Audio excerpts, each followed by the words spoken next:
రెండవది ప్రియులరా, he was a man with a heart of responsibility. బాధ్యత కలిగినటువంటి ఒక వ్యక్తి ప్రియులరా. ఎవరు చెప్పారండి ఈ సమరేయుడికి?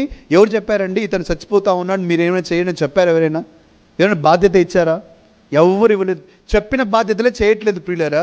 చెప్పని బాధ్యతలు ఎవరు చేస్తారు ప్రియులరా? జస్ట్ ఒక ప్రాక్టికల్ థింగ్ చెప్తాను ప్రియులరా. మనం అందరం ఉన్నాము, ఆడుకుంటూ చిన్న పిల్లవాడు మన కళ్ళ ముందు కింద పడ్డాడు. ఏం చేస్తామండి మనం? ఏం చేస్తామండి?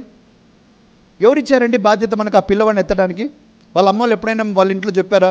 ఎప్పుడైనా మా పిల్లవాడు మీ కళ్ళ ముందు పడితే మీరు ఎత్తండి అని చెప్పారా? ఎవరైనా మనకు ఆ గ్రూప్లో ఉన్న వాళ్ళు ఇక్కడ ఎవరైనా చిన్నపిల్లలు ఆడుకుంటూ ఉన్నప్పుడు కింద పడితే మీరు లేపి నిలబెట్టండి అని చెప్పారు? ఎవరు చెప్పలేదుగా.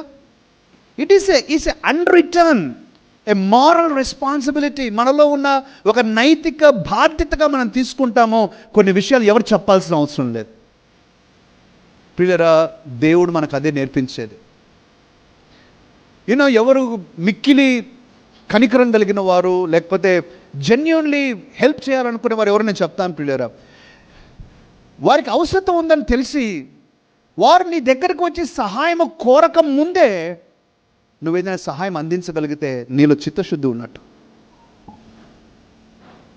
When you know there is a need and when you your self initiate voluntarily to go to them and say, మీకు ఏదో కొద్దిగా ఇబ్బంది ఉన్నట్టుందండి, కొంత హెల్ప్ తీస్తుంది, can you just take it.